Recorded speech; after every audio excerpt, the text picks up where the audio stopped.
Hey guys, today I'm going to share with you how to make one of my favorite appetizers, bruschetta with mozzarella. Bruschetta with mozzarella is such a delicious appetizer made with the freshest ingredients. It's freshly toasted bread topped with a mixture of tomatoes, basil, and mozzarella. And you can't go wrong with this classic recipe. So let's get started. To begin, I'm going to slice up 20 ounces of grape tomatoes. You can also use Roma tomatoes, but since grape tomatoes has this vibrant color, I'm going to use this just for presentation. Grape tomatoes does have a lot of delicious flavor, but if you'll watch to the end and you'll see that when I bite into the bruschetta, it does tend to roll off. So a little backstory of what inspired me to make this dish again. My son ended up getting COVID and we had to cancel all of our events and activities. One of them was a Vegas trip, which we were super bummed about.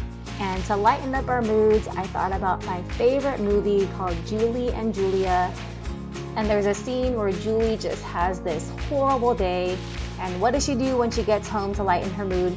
She makes this dish that what looks like a bruschetta. And later in the movie, she talks about how there's lots of things we just cannot control in life. But there's one thing we can do is we can mix a bunch of ingredients together and you know it's going to turn out amazing.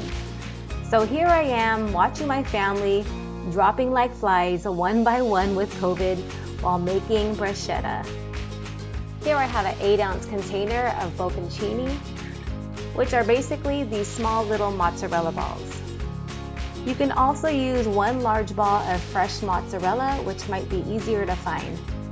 I love adding fresh mozzarella to my bruschetta because it adds texture and creaminess.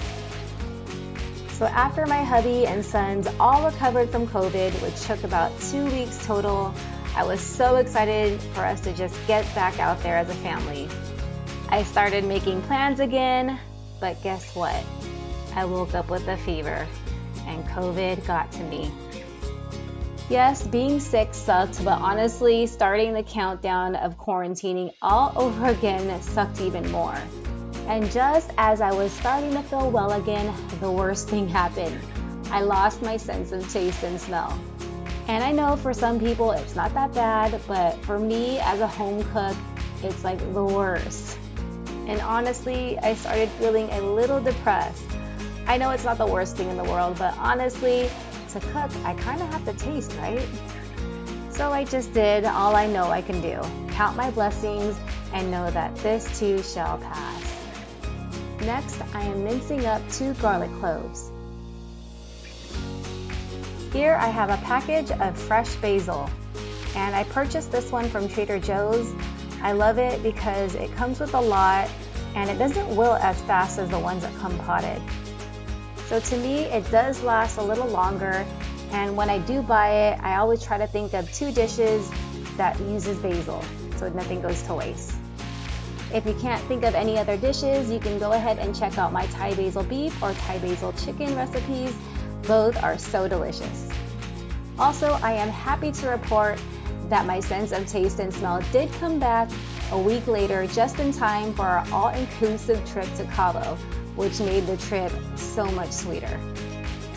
Now I'm going to go ahead and just mix everything up in a medium-sized mixing bowl. I'm also going to add 1 tablespoon of balsamic vinegar along with 2 tablespoons of extra virgin olive oil. And you want to give everything a generous seasoning of salt and pepper.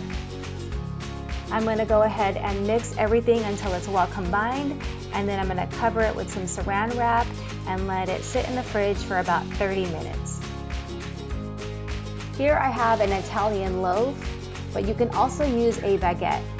I just like to use the Italian loaf because it's a little bit bigger and it has more surface area to pile up our bruschetta on.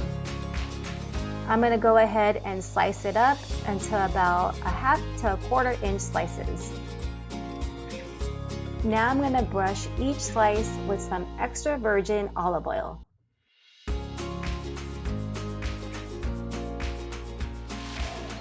And I'm going to hit it with a little bit of coarse sea salt. I want to make sure every layer of this bruschetta is well seasoned. I have my oven heated to 400 degrees and I'm gonna go ahead and toast these guys up. This won't take long at all. Mine took about 7 minutes, but if you like it extra toasty, by all means leave it in a little bit longer. If you guys are making this for company, I would recommend toasting the bread right before you are ready to serve it. Also, I would recommend not assembling them ahead. Just go ahead and let your guests assemble them as they eat, because you don't want soggy bread. And look how cute and pretty these turned out. And I forgot to mention that I used the leftover bruschetta to make some bruschetta chicken, but we can save that video for another time. And it's time to give it a taste, and I hope you guys eat it much cleaner than I did. Anyways, I hope you give this recipe a try. It's so delicious. Well, I hope you guys enjoyed this video. Don't forget to check out all my other simple and delicious recipes. Please like, subscribe, and hit that bell notification. I make cooking videos weekly. Thanks for watching, and I'll see you guys on the next one.